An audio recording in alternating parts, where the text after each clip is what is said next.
Alright rascals, I get it. You want me to review a board that's not Idobound? Well howdy hey everyone, I'm Hipyo Tech, and I accidentally deleted half of this video. In this here video, I'm gonna be building the NK65 Entry Edition. Now, anytime I review another board, there's always one goober that tells me that this is better than that board. But, are they a goober, or were they right all along?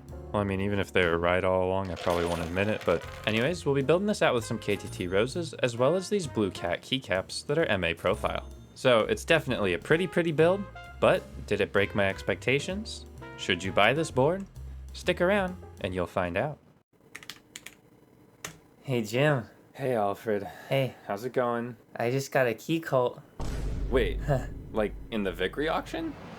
How much did you end up paying?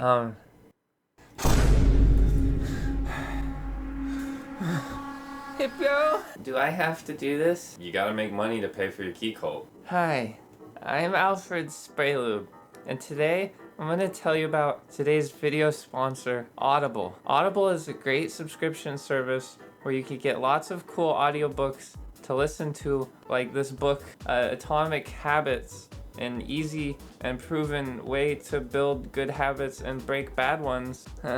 Then click that link down below. Maybe you could not be addicted to keyboards anymore, or spray lubing. Was that good? That was awful, but whatever. As I mentioned earlier, I accidentally deleted a lot of this video. Some of it was much easier to film than others, but the unboxing part is the most scuffed. I had to fish this cardboard box out of my recycling bin, but you know, we really tried our best. Talking about the packaging though, I think the box was very nice. It came branded with a little Novelkeys sleeve on it, and it definitely shipped very protected. As you can see here, I got the cartridge gold version, and this board comes in a wide variety of color options. But we'll talk about that soon. Breaking into the box, you can see that this is definitely not my first unboxing of it. But what you can also see is that it came with a very nice carrying pouch that was originally wrapped in plastic. This carrying pouch reminds me of a Nintendo Switch case, like one of the really cheap ones that you can find for $5 or $10 on Amazon. But it's a nice touch to come with a keyboard, especially a pretty cheap keyboard. It's nice and fabricy and relatively padded, with the cute little Novelkeys zipper. Look at it go. Anyways, zipper go brrr, and we're opening up the case. Ignore this, ignore the fact that it's built, it doesn't come built, don't look at this. However, the board does come really well secured, and I wouldn't have any worries about it getting damaged in shipping. It also came with some stickers and a card that reminded you that this board works with VIA, and we'll talk about that later. And this abomination of a telephone USB-C cable. I gotta say, I've seen a lot of really bad cables in my day, but this is one of my least favorites as someone that doesn't like coiled cables. But that's just a nitpick, whatever.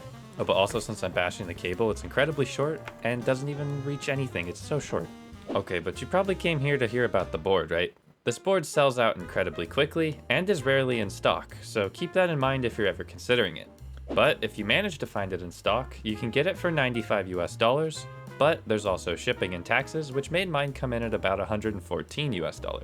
This board is made out of injection molded polycarbonate and comes in 9 different color options as of writing this video. Now, I like shiny, so I got the cartridge gold, but this was kind of a mistake for filming the video.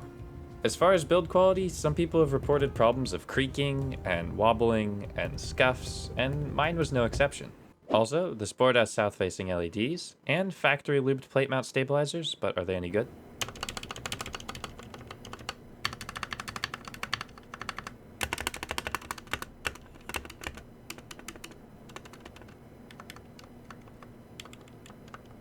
They're not the worst, but yeah, those weren't very good. But we'll try and lube them up later.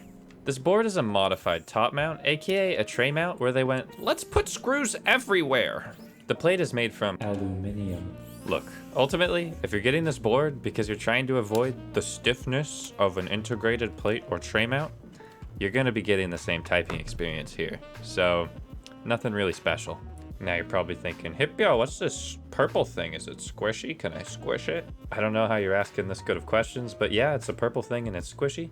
This here's the silicone dampening pad that comes pre-installed in every NK65 EE.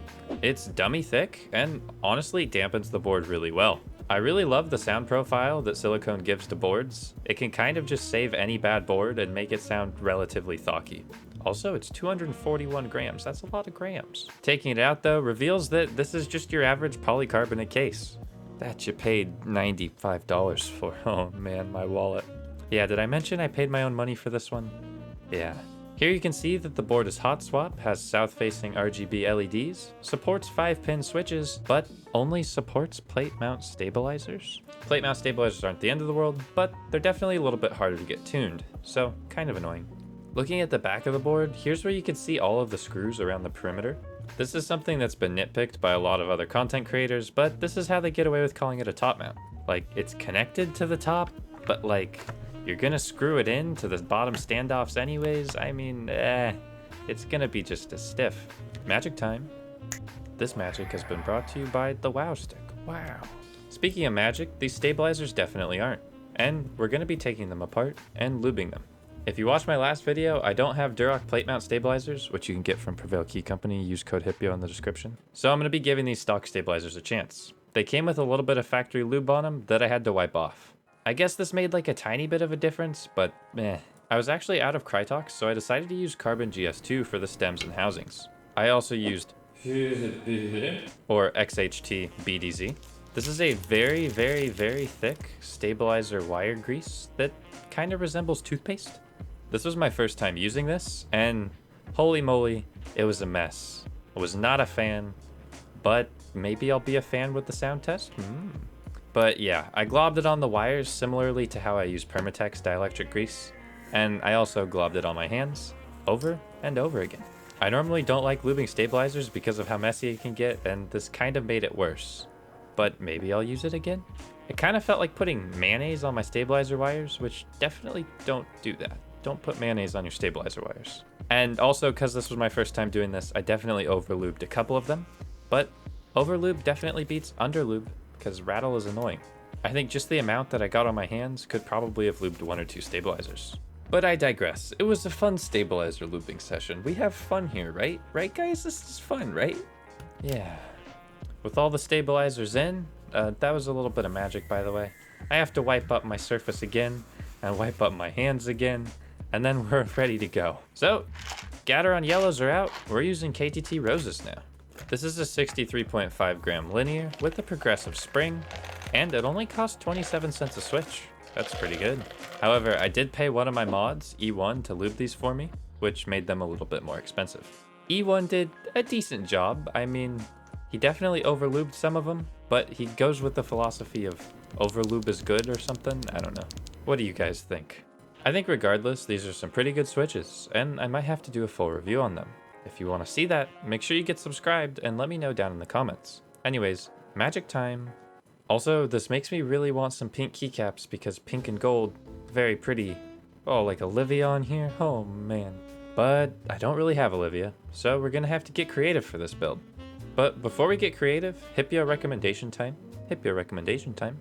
Originally I had doubts about the cartridge gold color, but wow, I think overall it looks pretty nice. I actually fooled a couple people into thinking this was an aluminum board, or aluminium, but this is polycarbonate.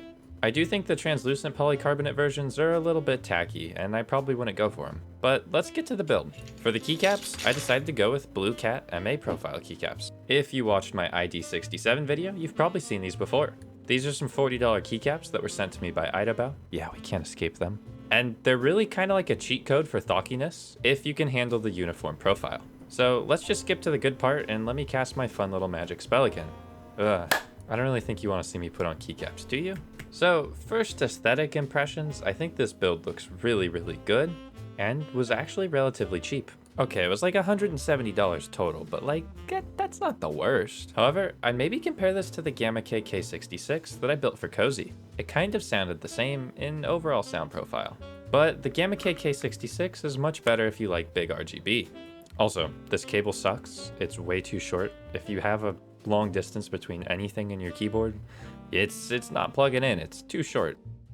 Oh yeah, speaking of RGB, this board has full per key RGB. And something that makes it a little bit better than the other budget offerings is that it fully supports VIA. Out of the box, you don't even have to flash it. Wow. If you're new to keyboards, you might be asking, oh Hipyo, what's VIA? Don't worry, I got you. And if you have any other questions, my Discord's always there for you. Anyways, VIA is a nice little software that lets you control your lighting, macros, and key map just natively by plugging in your board. That's really cool. In this case, I just used it to control the RGB, and I also remapped the home key to the delete key because top right delete key is best delete key. I've heard you can also use VIA and get really creative with the macro functions, but I think I'm too stupid to use it. Maybe I'll do that in a future video. Another great use for VIA is you can use it as a key tester to see how many pins you bent. I definitely bent a lot. Now, before I give you my final thoughts, I'm going to give you a sound test of the stabilizers. I feel like I did a decent job with these, but the top 2 keys came out a bit mushy.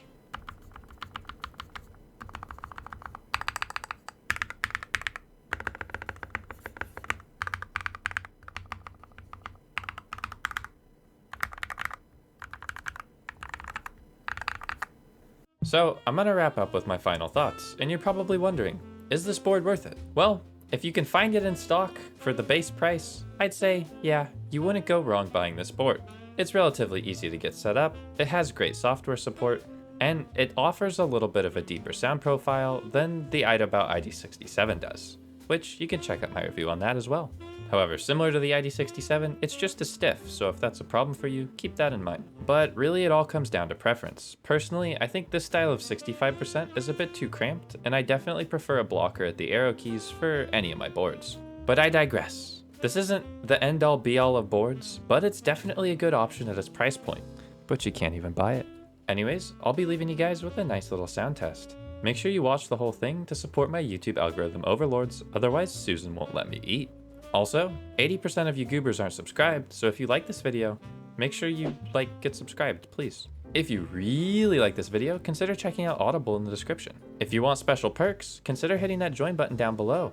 This will give you access to my members exclusive channel in Discord, and if your Hipyo's chosen, you get a special thank you. Thanks to Curbboard, Potty Plat, Not Sus, Cody J, Zach, and Aquarius.